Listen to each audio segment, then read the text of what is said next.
Bonjour à tous. Aujourd'hui, on va voir le fonctionnement d'Octopi. Alors, Octopi s'installe sur Windows, Mac et Linux. Mais le plus simple, c'est d'utiliser un Raspberry Pi.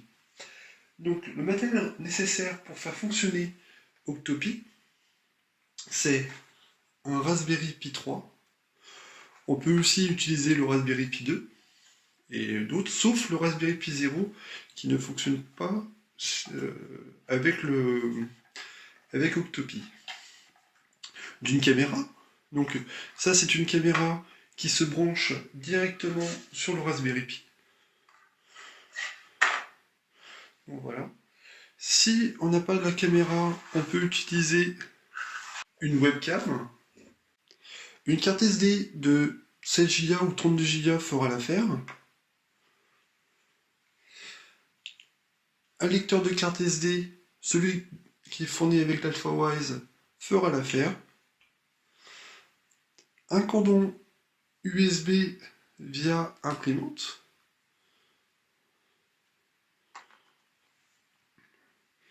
Et pour ceux qui utilisent un Raspberry Pi 2, un dongle Wi-Fi. Un boîtier pour le Raspberry Pi, mais comme on est dans l'univers de l'impression 3D, autant se faire plaisir, on peut l'imprimer. Et dernière chose importante, c'est l'alimentation. Alors l'alimentation, c'est pas une alimentation de téléphone portable. Il faut qu'elle fasse 3 ampères. C'est très important.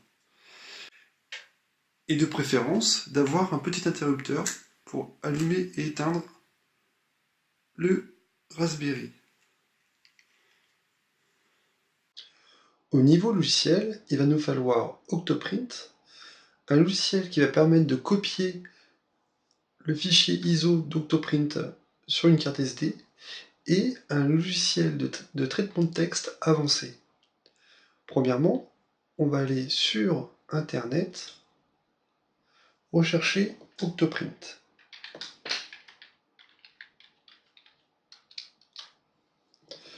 Puis, Octoprint. Donc le site, c'est https://octoprint.org. Je mettrai le lien dans la description. Puis, on va sur Download.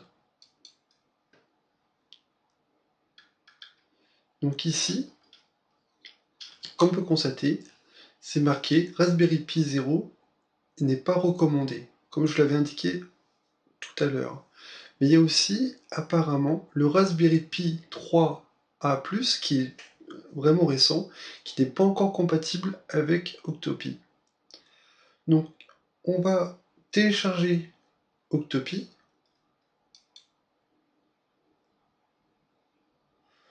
Pendant qu'il télécharge, on va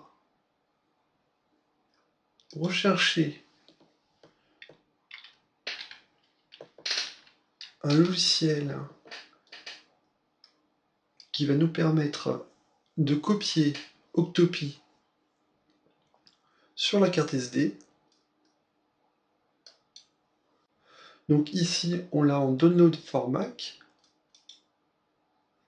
On l'a aussi pour Linux, mais aussi pour Windows. Donc, je vais télécharger la version Mac, car je suis sur Mac. Et pendant qu'il télécharge Balena Etcher, on va rechercher un logiciel de traitement de texte avancé. Donc, qui s'appelle Atto.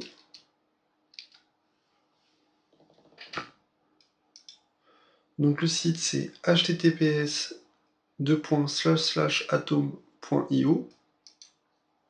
Donc, là j'ai la version Mac, et il fonctionne sur Mac, Linux et Windows. Alors sur Linux, il faut aller dans l'installateur de package pour l'installer. Je fais download.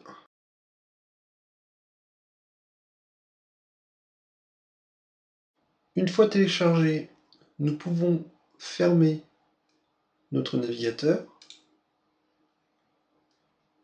puis dans le dossier téléchargement, en premier lieu, je vais ouvrir Balena Etcher et tout simplement le glisser dans le dossier application.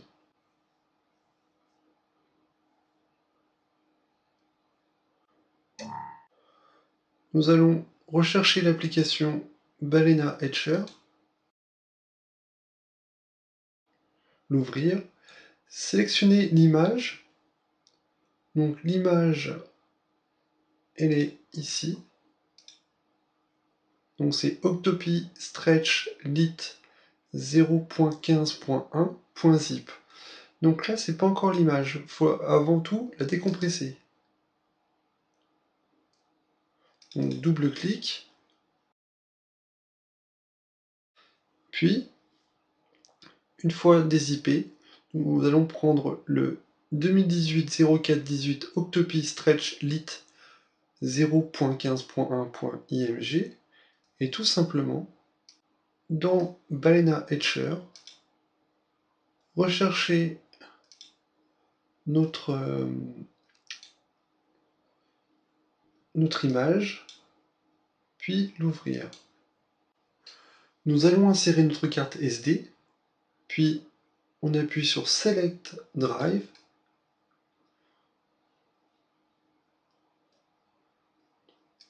On sélectionne notre drive, puis on appuie sur Continuer, puis Flash.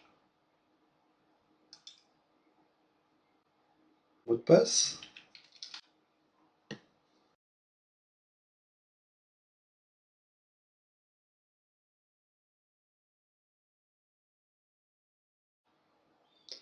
Une fois terminé, il va contrôler.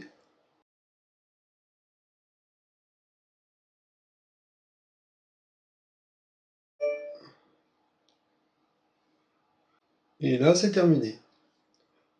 On peut fermer Etcher. On peut fermer cette fenêtre. Maintenant, on peut retirer la clé de l'ordinateur et on la réinsère. Puis, sur notre bureau, sur Mac, on a Boot. On clique 2 fois dessus. Sur PC, c'est dans le poste de travail, on voit notre clé Boot et on clique 2 fois dessus. Et sur Linux, on sélectionne Boot aussi. Dans Boot, on va rechercher Octopi WPA suppliant. Alors, on ne l'ouvre pas directement. On l'ouvre avec Atom. Donc, je clique sur Atom. Puis, je fais Fichier, Ouvrir. Je recherche mon volume boot. Et je recherche mon fichier Octopi WPA suppléant.txt. Et je l'ouvre. Le voici, le voilà. Alors, chose importante, en fait, pourquoi prendre Atom et pas prendre Notepad ou TextEdit de chez Apple? Parce que quand on va enregistrer le fichier, ça va le dénaturer. Donc Atom, l'avantage, c'est qu'il garde la nature du fichier. C'est pour ça que je vous recommande fortement Atom. Et d'ailleurs, sur le site d'Octopi, il nous le préconise. Pas Atom, mais il nous préconise de ne pas ouvrir le fichier avec TextEdit ou Notepad. Donc ici, dans la ligne 28, 29 et ici 27, c'est pour les réseaux Wi-Fi WPA. Donc ici, dans Network, sur la ligne 27, on retire la dièse, comme ceci. La ligne 28, on retire la dièse. Ligne 29, on retire la dièse. et au niveau de la ligne 30, on retire la dièse. Ici, on rentre notre nom du réseau Wi-Fi, donc mon Wi-Fi par exemple, et ici, on rentre tout simplement le mot de passe. Une fois entré, il n'y a plus qu'à enregistrer. Si toutefois vous avez une sécurité web à la place de WPA, le réglage ne se fera pas ici, il se fera à partir de la ligne 42. Donc on fait exactement la même manipulation, on retire les dièses et on tape le mot de passe et le SSID du Wi-Fi, donc le nom du Wi-Fi, tout simplement. Une fois terminé, on enregistre. Donc fichier, enregistré. Puis on ferme Atom. On peut fermer ceci. On éjecte la carte SD, puis on va l'insérer dans le Raspberry Pi. Donc je retire la carte. Et tout simplement, je l'insère. Alors là, pour la démonstration, j'ai pris un Raspberry Pi 2. Donc, je vais lui insérer un dongle Wi-Fi. Si on souhaite mettre une caméra au Raspberry, c'est sur ce port-là. Et la petite connectique, elle se met... Bon, je vais essayer de rapprocher pour vous montrer. Il faut que la connectique soit de ce côté-là, en fait. Et on l'intègre. Donc là, les petits ergots, on les lève. Et on insère... Voilà. On insère la caméra. Alors moi personnellement, je vais utiliser une caméra, je vais utiliser une webcam.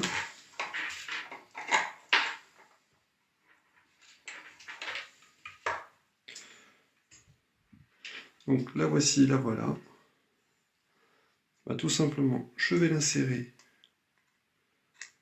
sur une prise USB. Le fameux cordon pour imprimante, je l'insère sur une prise USB. Puis cette prise-là sur l'imprimante.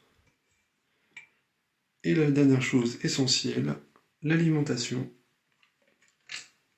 Donc la voici. Donc à ce niveau-là, on branche. Puis on allume.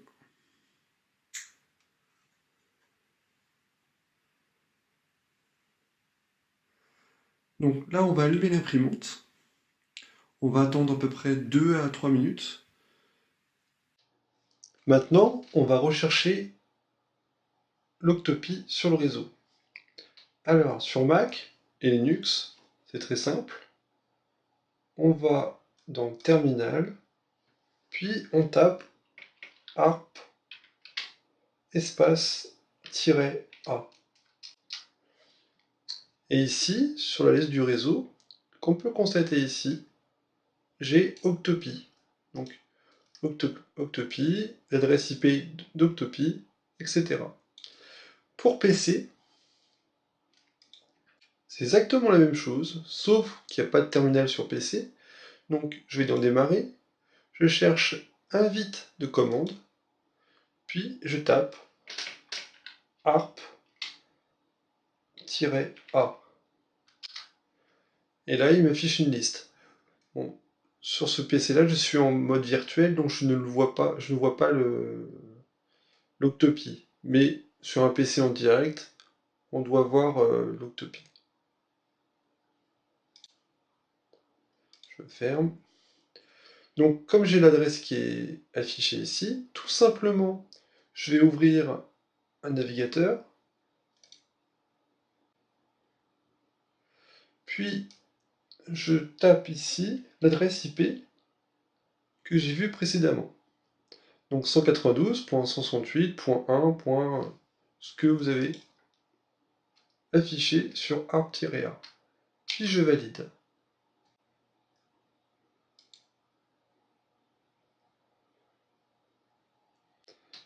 Une fois validé, Octopi s'affiche. Donc, comme on peut constater ici, pour l'instant on ne peut rien manipuler.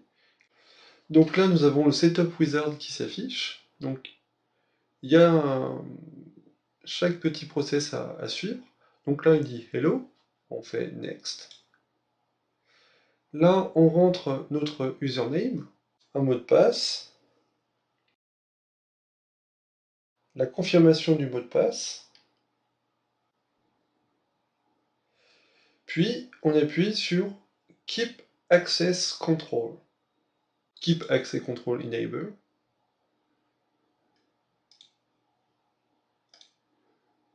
Puis Next. Ici, c'est la configuration de la connectivité. Donc je laisse tout tel quel en fait. Et ici, je mets Enable Connectivity Check. Et je fais Next. Configure plugin Blacklist Processing, je fais Enable. Et je fais Next. CuraEngine 15.0. Donc ici, il demande d'importer un profil. Donc sur notre clé USB de l'Alpha Voice U20, on a un fichier u20.ini. Le u20.ini, on peut tout simplement l'importer à l'intérieur. Par contre, ce profil qu'on importe fera que de layers en 0.1. Sur une prochaine vidéo, je vais vous montrer comment créer des profils pour Octoprint. Donc là, je fais Next. Donc, le nom de l'imprimante par défaut, ici, je vais l'appeler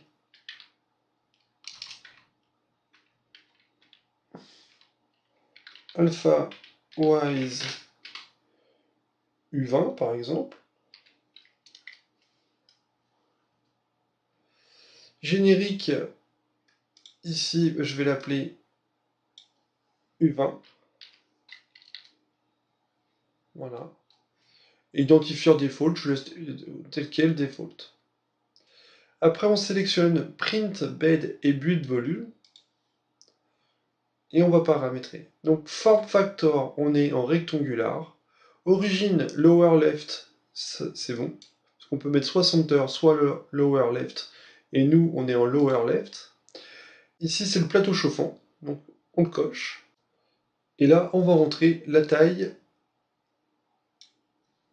de l'imprimante. Donc, c'est 300. Pour Y, c'est 300. Et la hauteur, c'est 400. Ici, au niveau des axes, donc, on peut laisser tel quel. Il n'y a pas de souci. Et Hot End et Extrude, en fait, c'est la dimension du nasal. Donc nous, c'est 0.4. Et on n'a qu'un seul extrudeur, donc il n'y a aucun souci. On laisse tout par défaut. Next.